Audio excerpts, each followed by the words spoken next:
Hello बच्चों, let's see the question and here the question is the application based question and question है that there is a sharp decrease in the ionization energies from boron to aluminium but it is almost the same from aluminium to gallium justify तो हमें इसे justify करना है यहाँ पे statement को।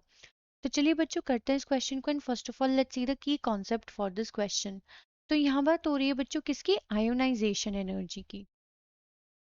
Ionisation energy तो आयोनाइजेशन एनर्जी जो है हम इसे डिनोट करते हैं आई से एंड बेसिकली आयोनाइजेशन एनर्जी का मतलब क्या होता है so that is the amount of energy जो हमें चाहिए होती है टू रिमूव एन इलेक्ट्रॉन। मतलब अगर हमें इलेक्ट्रॉन को रिमूव करना है तो जो अमाउंट ऑफ एनर्जी रिक्वायर्ड होगी फॉर एन एटम वो कहलाई जाती है आयोनाइजेशन एनर्जी।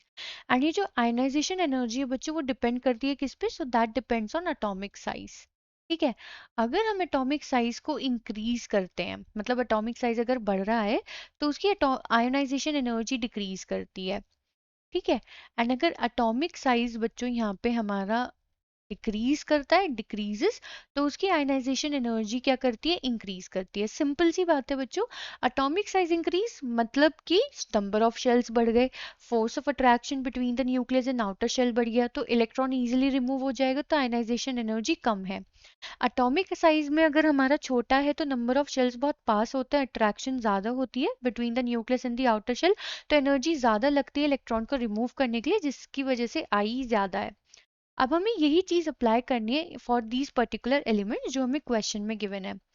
तो क्वेश्चन में हमें गिवन है boron that is B, aluminium that is L, फिर है हमारे पास बच्चों गैलियम दैट इज जीए।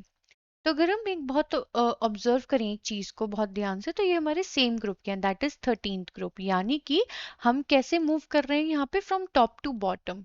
ठीक है, अब बच्चों जब हम टॉप टू बॉटम मूव करते हैं तो हमें बहुत सिंपल सी बात मालूम है दैट एटॉमिक साइज इंक्रीजेस। क्यों? क्योंकि बच्चों नंबर ऑफ शेल इंक्रीज करती है, number of atomic number increase करता है। तो बोरोन का साइज जो है वो बच्चों सबसे छोटा है यहाँ पे that it is smallest and सबसे स्मॉल साइज होने की वजह से एटॉमिक साइज इसका सबसे कम होता है तो जिसकी वजह से इसकी आयनाइजेशन एनर्जी ज्यादा होती है। लेकिन यहाँ पे एल्यूमिनियम का साइज डिक्रीज कर जाता है तो जिसकी वजह से अब अगर एटॉमिक साइज क्या कर रहा है इंक्रीज कर रहा है सॉरी, तो यहाँ पे होगा क्या इसका जो फोर्स ऑफ अट्रैक्शन होगा between the nucleus and the outermost shell वो थोड़ा कम होगा एंड इलेक्ट्रॉन इजीली रिमूव कर पाएगा तो इसलिए आयनाइजेशन एनर्जी यहाँ पे सडनली डिक्रीज कर जाती है। ठीक है, लेकिन क्वेश्चन में हमें बोला गया है, यहाँ पे बोला गया है कि जो हमारी आयोनाइजेशन एनर्जी है for aluminium that is almost same the ionisation energy of gallium. तो हमने ये तो एक्सप्लेन कर दिया कि बोरोन से एल्यूमिनियम में क्यों चेंज आया क्योंकि that is because of the size, है ना।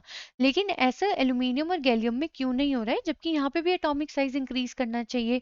तो ऐसा इसलिए होता है बच्चों क्योंकि जो हमारा एल्यूमिनियम है that is 1s2 2s2 2p6 and 3s3, ये इसका सॉरी 3s2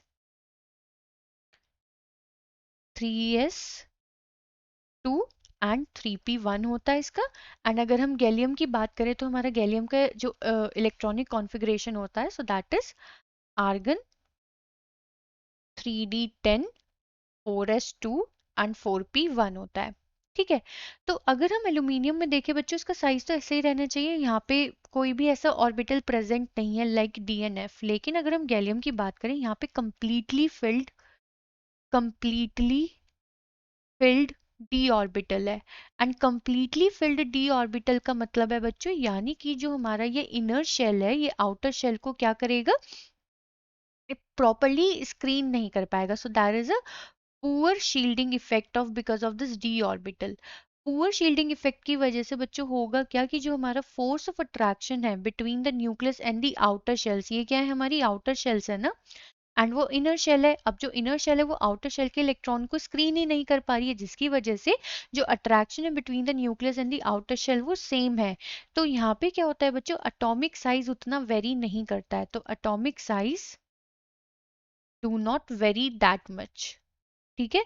और अगर ये एटॉमिक साइज ही वेरी नहीं करेगा एल्यूमिनियम एंड गैलियम का, तो इनकी आयनाइजेशन एनर्जी भी ऑलमोस्ट कैसी रहेगी बच्चों, सेम रहेगी। मतलब टेंडेंसी टू लूज इलेक्ट्रॉन वो भी कैसी रहेगी, सेम ही रहेगी।